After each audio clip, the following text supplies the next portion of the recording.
आप ही ने press conference की, आप ही ने तमाम बड़े ऐलानात किए, मगर सवाल उठ रहा है कि जुम्मे के दिन 11 जजेस ये फैसला देते हैं कि तहरीक इंसाफ को बतौर पार्लिमानी जमात कबूल किया जाए। इलेक्शन कमीशन ऑफ पाकिस्तान ने इलेक्शन सिंबल के हिसाब का जो मामला था उस हवाले से सुप्रीम कोर्ट के जजमेंट को गलत इंटरप्रेट किया और तहरीक इंसाफ को महरूम किया।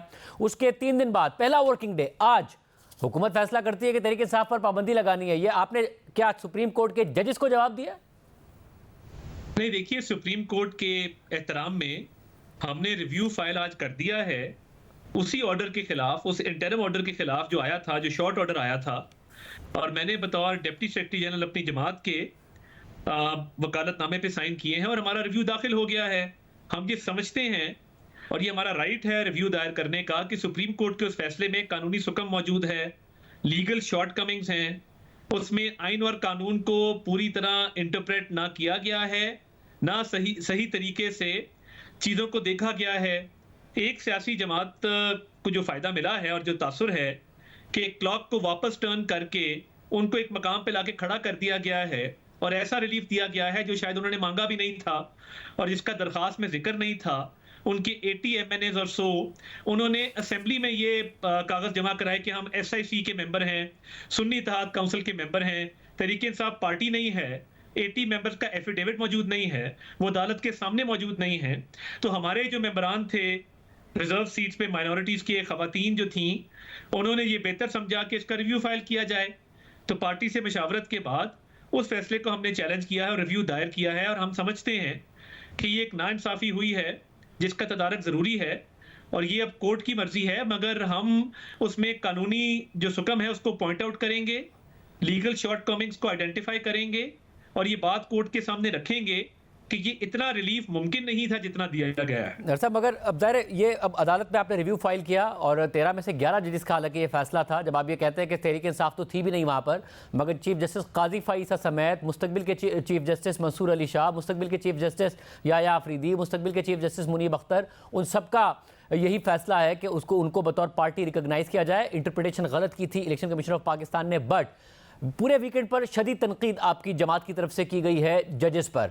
पंजाब हुकूमत की इंफॉर्मेशन मिनिस्टर ने तनकीद की, आपके मुख्तलिफ रहनुमाओं ने जजेस पर बहुत तनकीद की, जजमेंट पर ही नहीं की, जजेस पर भी तनकीद की। और अब आप उसी सुप्रीम कोर्ट से ये उम्मीद लिए हुए हैं कि वो रिव्यू में इसको ओवरटर्न भी करेगी, आपको रिलीफ देगी, प्लस जब ज़ाहिर किसी भी पार्टी पर पाबंदी का मामला आएगा तो वो भी सुप्रीम कोर्ट ही में भेज सकती है फेडरल कैबिनेट। जो आपने आज फैसला कर लिया है कि फेडरल कैबिनेट भेजेगी तो वहाँ पर भी सुप्रीम कोर्ट ही है। आप जजेस पर इतनी शदीद तनकीद के बाद तवक्को कर रहे हैं कि आपको रिलीफ मिलेगा?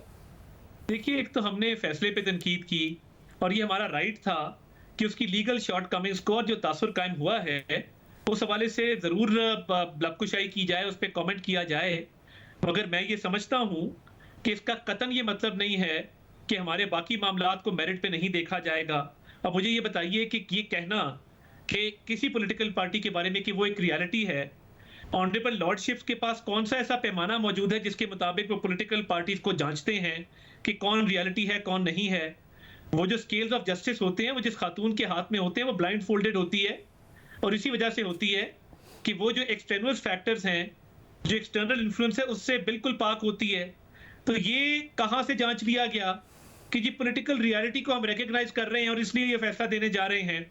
मतलब इसलिए देखिए मैं ये जो आपका पाबंदी वाला मामला उसके मेरिट्स पर आता हूँ, मगर जब आप ये कह रहे हैं कि कैसे जांच लिया गया और पट्टी होती है तो ज़ाहिर आप जजेस पर सवाल उठा रहे हैं। उसमें मसला ये है कि इसलिए जांच लिया गया कि इलेक्शन कमीशन ऑफ पाकिस्तान ने सुप्रीम कोर्ट के जो बैट का सिंबल था, बल्ले का निशान, उसके की गलत इंटरप्रिटेशन की और कहा कि बतौर पार्टी ही एग्जिस्ट नहीं करती तहरीक इंसाफ, जिसके जवाब में उन्होंने कहा कि नहीं वो एग्जिस्ट करती है, रियलिटी है। इलेक्शन कमीशन ऑफ पाकिस्तान ने गलत इंटरप्रिटेशन की। जब आप ये बात करते हैं और बायसनेस का जजेस पर इल्ज़ाम लगाते हैं या फिर आपके दीगर रहनुमा लगाते हैं, तो जस्टिस मंसूर अली शाह साहब का ट्रैक रिकॉर्ड आपको पता है, वो ऐसे जज नहीं है। जो आज आप प्रेस कॉन्फ्रेंस में भी जिक्र कर रहे थे कि जजेस बहुत ज़्यादा सोशल मीडिया को सीरियस लेते हैं, उन पर बहुत तनकीद हुई तहरीक इंसाफ के ज़माने में, उसके बावजूद उन्होंने वो फैसले दिए जो बहुत अनपॉपुलर फैसले थे। उन पर जस्टिस अतर मिनल्लाह पर वो गाड़ी की तस्वीर निकालकर उनकी ट्रोलिंग तक की गई, मगर वो अपने फैसले देते रहे। जैसे काजी फाइसा साहब के मामले में बहुत शदीद किस्म की ट्रोलिंग कैंपेन तहरीक इंसाफ ने लॉन्च की, मगर वो अपने फैसले देते रहे। जैसे अतर मिनल्लाह देते रहे, जैसे मंदू खेल साहब देते रहे। ये वो जजेस नहीं हैं जो जिनके किरदार पर आप इस तरीके से सवाल उठाएं। देखिए, मैंने ना तो किसी का नाम लिया, ना मैं नाम लूंगा और ना किसी को सिंगल आउट करूंगा, ना किसी को पॉइंट आउट करूंगा। हमें जजेस का बहुत एहतराम है मगर हमारे कानों तक भी ये बातें पहुंचती हैं। और इन्हीं में से बहुत पुरानी बात है, एक साहब ने ये कहा बहुत सारे लोगों की मौजूदगी में कि मेरा लिंक जोड़ा जाता है, सोशल मीडिया कैंपेन चलाई जाती है, मैं किधर जाऊं, मैं किससे बात करूं, मैं नाम लिए बगैर आपको कह रहा हूं। तो बात यह है कि प्रेशर हमने लेते हुए भी देखा है और इन चीजों का इन्फ्लुएंस होते हुए भी देखा है। ये रियलिटी है, इससे इनकार नहीं किया जा सकता। मगर मैं किसी को सिंगल आउट नहीं करूंगा, किसी का नाम नहीं लूंगा, मगर ये इस बात को तस्लीम करना होगा कि इन चीजों का प्रेशर होता है। इसके बावजूद देखिए, ये तरीके इंसाफ की पार्टी के मेंबरान ने किसी फोरम पे इस बल्ले वाले मामले को एजिटेट किया हो या असेंबली में ही कहा हो कि आप तरीके इंसाफ की जमात बनाएं, ये उनकी चॉइस थी कि उन्होंने सुन्नी इत्तेहाद काउंसिल ज्वाइन की, जो जिनका वजूद ही नहीं है असेंबली के अंदर, जिसने इलेक्शन ही कंटेस्ट नहीं किया। और एक और बात लोग कर रहे हैं कि सुन्नी इत्तेहाद काउंसिल के मैनिफेस्टो में ये लिखा है कि कोई भी माइनॉरिटी का मेंबर जो है वो उनकी पार्टी का रुकन नहीं बन सकता। अब अगर सुन्नी इत्तेहाद काउंसिल को सीटें देते तो माइनॉरिटी सीटें कैंसिल हो जाती। ये भी मैंने एक वकील साहब को कहते हुए सुना है। मतलब मगर ये वाला नुक्ता सुप्रीम कोर्ट में एजिटेट किया गया था, जिसके जवाब में सुन्नी इत्तेहाद काउंसिल के वकील ने बताया था कि ये मसला तो जेयूआई का भी है, उनके कॉन्स्टिट्यूशन में भी ये है, मगर उसके बावजूद उन्हें मिनॉरिटीज की सीट दे दी गई। और 22 सीटों का मसला था, जिसमें से 3 मिनॉरिटीज की थी, बाकी 19 तो खवातीन ही की थी। तो ज्यादा बड़ा मसला खवातीन की सीटों का ही था। वो मुनासिब बात है, मगर जो जेयूआईएफ है उसने रुकनीत भी दी है, उसने माइनॉरिटी विंग भी कायम किया है, उनके माइनॉरिटी के मेंबर्स भी मौजूद हैं।